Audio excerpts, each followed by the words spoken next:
राजनीति दाव खेलने वाले लोग उधर से जाके कन्फ्यूज कर देते हैं कि रे तू है मेरा ये तो तोड़े हो जाता हूँ।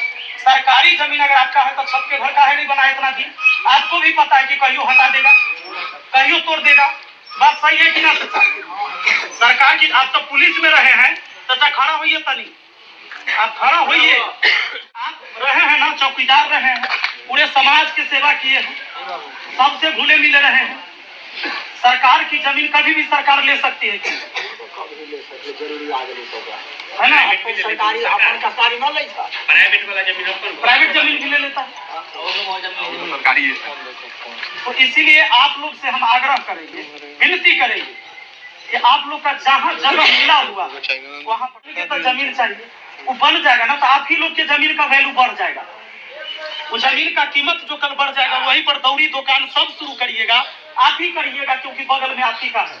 समाज नाम लेगा कि आपने भी त्याग दिया, जिस जमीन को आप इतना दिन जोत रहे थे, खा रहे थे, कुछ भी कर रहे थे, लेकिन समाज के नजर में रहिएगा। लेकिन अगर आप 5 व्यक्ति के वजह से अगर नहीं बना, विकास का कार्य रुक गया, तो पूरा समाज हमेशा आपको कलंकित करेगा। तो आपसे हाथ जोड़कर हमारा विनती है कि डीएम और सांसद को नहीं समझ में आता है, लेकिन आप तो इस गांव में बसे, कल आग लगता है हमारे घर में, आपके घर में, तो जाति देख कर हम लोग आग बुझाते हैं क्या? सब बुझाते हैं। तो हम सबको इसी, और डीएम साहब जब आपके सीओ मैडम ने रिपोर्ट दे दिया आपको, अरे रिपोर्ट कैसे दिया था? जमीन सही था तब ना, रिपोर्ट दे दिया, एनओसी दे दिया, वर्क ऑर्डर पास हो गया, तो केकरे दबाव में आप बंद कर दिए काम? तनको शर्म है? समाज के किसी व्यक्ति को दिक्कत नहीं है कि हमारा कौन जाति के आदमी विकास कर रहा है, क्योंकि अगर कचरा और गंध मचेगा हमारा घर के बगल में तो महक हमरो ही आएगा। तो हम सब चाहते हैं कि हमारा समाज शिक्षित हो, बनवाइए वहां स्कूल, दीजिए प्राथमिक स्वास्थ्य केंद्र। अगर किसी भी जाति के कोई भी नेता हो, कोई भी जाति का हितैषी है अगर, तो उस जाति के लिए ही काम करिए ना जी, किसी को दिक्कत नहीं है, काम करिए। बाकी वो लोग जो वहां चिल्ला रहे हैं, पूरा समाज बैठा है, उनको 4-4 बार निमंत्रण दिया गया है, लेकिन समाज में बैठने के लिए तैयार नहीं है। यह पंचायत के वैल्यू नहीं है क्या डीएम साहब? संविधान है कुछ, पंचायत का कोई अधिकार है कि नहीं है? अरे आप ही के जिला में ही आता है जगह, आपके जिला में है छुट्टी आकर यहाँ पर कभी पूछने के लिए, देखने के लिए फरमान जारी कर दीजिएगा वहीं से।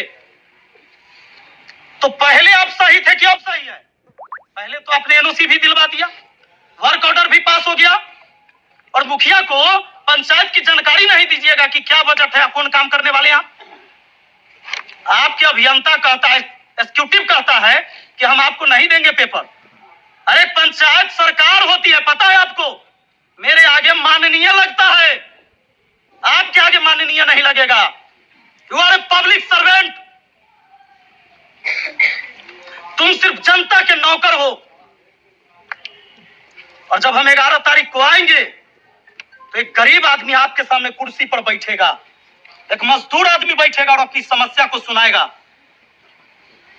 11 फरवरी 11 बजे दिन में, याद रखिएगा, आ रहे हैं, और समस्या सुनना होगा। आप अपने कुर्सी पर बैठिएगा और आम जनता वो अपना कुर्सी पर बैठेगा। इस व्यवस्था से, इस संविधान से देश चलता है, और संविधान है बाबा साहेब भीमराव अंबेडकर का लिखा हुआ।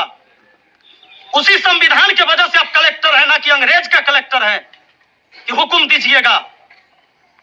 अगर ये संविधान नहीं होता तो आप कलेक्टर नहीं होते, संविधान नहीं होता तो कोई SC ST का बच्चा कभी DSP और DM नहीं बनता। और उसी संविधान के वजह से आपको सैलरी मिलता है, अंगरक्षक मिलता है, आवास मिलता है, इन्हीं की समस्या सुनने के लिए। और ग्राउंड रिपोर्ट ये है कि जो जमीन पकड़े हुए हैं वो इस सभा में नहीं, चुरा के सभा हो रहा है। अरे आपके जो पुलिस पदाधिकारी और CO वहां पर आए थे, क्या वो आतंकवादी थे? उनके सामने सब चीज हो रहा था, कैसे आपने रोक दिया?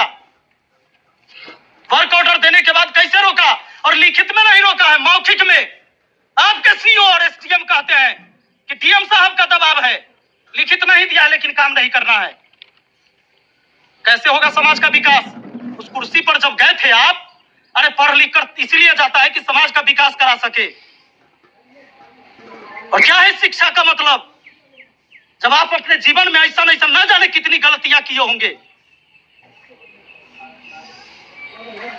अगर देख रहे हैं सरकार और सत्ताधारी बैठे हुए लोग, तो एक बार विचार कीजिए और ऐसे डीएम का जांच करवाइए कि कितनी अवैध संपत्ति इसने बना रखा है। समाज शास्त्र का ज्ञान खाली किताब से नहीं होता है। लोकतांत्रिक व्यवस्था है, इस देश में जनता राजा होता है।